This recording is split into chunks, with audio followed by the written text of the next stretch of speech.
Good morning दोस्तों। आज के वीडियो में आप सभी का स्वागत है। आज हम बात करेंगे बहुत ही बड़ी प्रॉब्लम्स के बारे में, जो कि रिटेल ट्रेडर्स को बहुत बड़ा प्रॉब्लम्स हमेशा होता रहता है और हमसे हमेशा क्वेश्चन पूछते रहते हैं कि सर हमने जो भी स्ट्रेटजी बनाया है या जो भी सेटअप्स का इस्तेमाल करते हैं वो कंटिन्यूअस वर्क नहीं करता है। सर कुछ दिन तक वर्क करता है फिर काम करना बंद कर देता है, ऐसा क्यों होता है? तो दोस्तों मैं आपको इसका सिंपल सा आंसर दे देता हूँ कि ऐसा इसलिए होता है कि जो भी मार्केट में स्ट्रेटेजी बनाए गए हैं या जो भी सेटअप्स हैं वो हर एक सेटअप्स एक पर्टिकुलर मार्केट कंडीशंस के लिए बनाया गया है। यदि आप उसका इस्तेमाल किसी दूसरे मार्केट कंडीशंस के लिए करोगे तो आपको नुकसान हो जाएगा और आपको एक अच्छा खासा लॉसेस का सामना करना पड़ेगा। तो एग्जांपल्स के लिए मैं आपको एक बात बताता हूँ कि मान लीजिए कि आपको बुखार हो गया है और आप बुखार की जगह पे आप यदि पेन किलर दवा का यूज करोगे तो आपका फीवर कभी भी ठीक नहीं होने वाला है। आपको अपना फीवर ठीक करने के लिए प्रॉपर फीवर की दवा को आइडेंटिफाई करना पड़ेगा, फिर जाकर आपका फीवर ठीक होगा। ठीक उसी तरह से स्टॉक मार्केट है। यदि आप अपने स्ट्रेटेजी या सेटअप्स को कंटिन्यूअस वर्क कराना चाहते हो तो आपको मार्केट की कंडीशंस या मार्केट का जो फेज होता है उसको प्रॉपर आइडेंटिफाई करना पड़ेगा।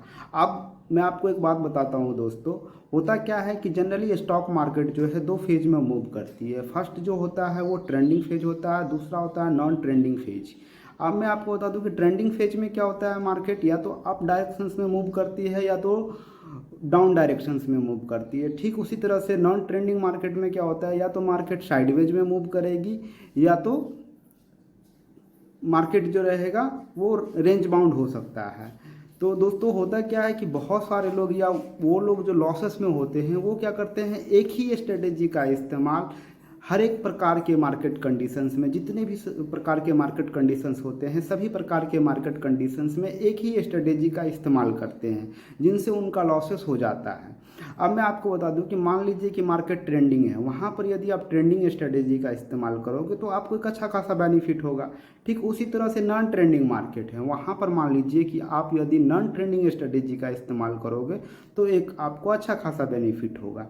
आपने बहुत बार सुना होगा या बहुत बड़े बड़े ट्रेडर्स जो होते हैं या बड़े बड़े जो एनालिस्ट होते हैं वो बोलते हैं कि मार्केट अभी ट्रेंडिंग है या मार्केट अभी साइडवेज है। ऐसा इसलिए बोलते हैं और इसके बारे में पता लगाना इसलिए ज़रूरी है कि मान लीजिए कि अगर आपको पता है कि मार्केट ट्रेंडिंग है तो वहाँ पर आप सही समय पर सही स्ट्रेटेजी का इस्तेमाल कर पाओगे तो आपको बेनिफिट होगा।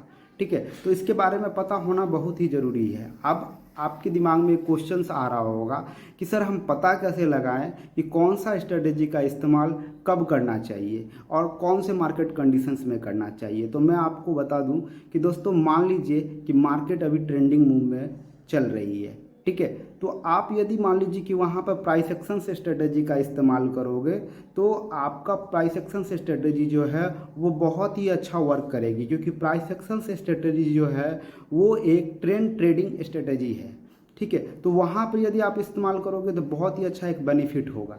बट मान लीजिए कि यदि आप प्राइस एक्शन से स्ट्रेटेजी का इस्तेमाल किसी नॉन ट्रेंडिंग मार्केट में करोगे या साइडवेज मार्केट में करोगे या रेंज बाउंड मार्केट में करोगे तो वहाँ पर आपको लॉसेस हो जाएगा। क्योंकि लॉसेस इसलिए होगा क्योंकि प्राइस एक्शन से स्ट्रेटेजी जो है वो वर्क नहीं करेगी नॉन ट्रेंडिंग मार्केट में, साइडवेज मार्केट में वर्क नहीं करेगी।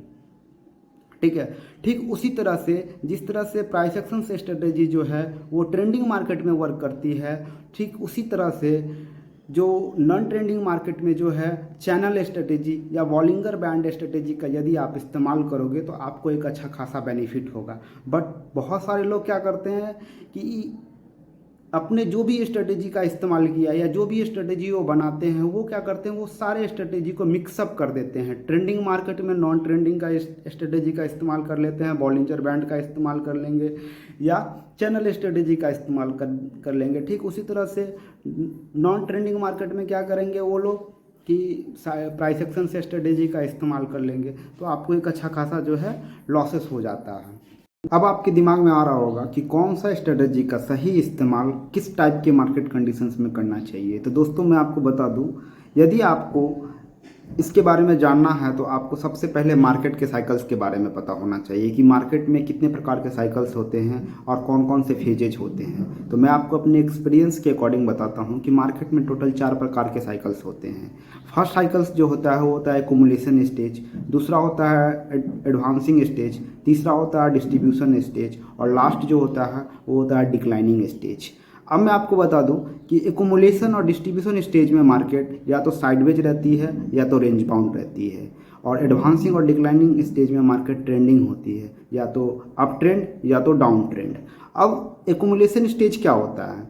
एक्युमुलेशन स्टेज में क्या होता है, कोई भी स्टॉक्स या इंडेक्स अपने 6 मंथ या 1 ईयर तक एक डाउन ट्रेंड को कंटिन्यू करे और चैनल्स के साथ, मतलब एक डाउन ट्रेंड में मूव करे एक रेंज बना के, ठीक है। और रेंज बनाने के बाद यदि अपर लेवल को ब्रेक करती है तब वो स्टॉक एडवांसिंग स्टेज में पहुंच जाती है। और जब कोई स्टॉक एडवांसिंग स्टेज में पहुंचती है तो वहाँ पर वो कुछ दिन तक एडवांसिंग स्टेज को कंटिन्यू करेगी, फिर जाके वहाँ पर एक रिट्रेसमेंट आता है, ठीक है। आपने सुना होगा कि कोई स्टॉक्स अपर डायरेक्शंस में मूव कर रही है और वहाँ पर रिट्रेसमेंट हो रहा है। रिट्रेसमेंट यदि होता है मान लीजिए, और जब वो रिट्रेसमेंट को डाउन ट्रेंड में ब्रेक करती है तो वो स्टॉक्स जो है डिस्ट्रीब्यूशन फेज में पहुँच जाती है।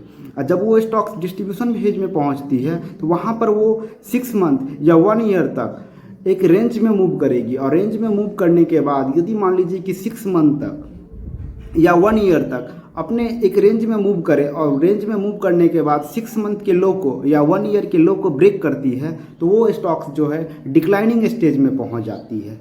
और डिक्लाइनिंग स्टेज में जो होता है वो एक लोअर लो बनाती रहती है स्टॉक्स। तो ये था स्टॉक मार्केट का साइकिल्स। होप आपको ये वीडियो पसंद आया होगा। यदि वीडियो पसंद आया है तो मेरे चैनल्स को सब्सक्राइब कर दीजिएगा और बेल नोटिफिकेशंस को दबा दीजिएगा। आपको इसी तरह से एजुकेशनल वीडियो जो है मेरे चैनल्स पे मिलते रहेंगे। तब तक के लिए धन्यवाद। अपना ख्याल रखिए।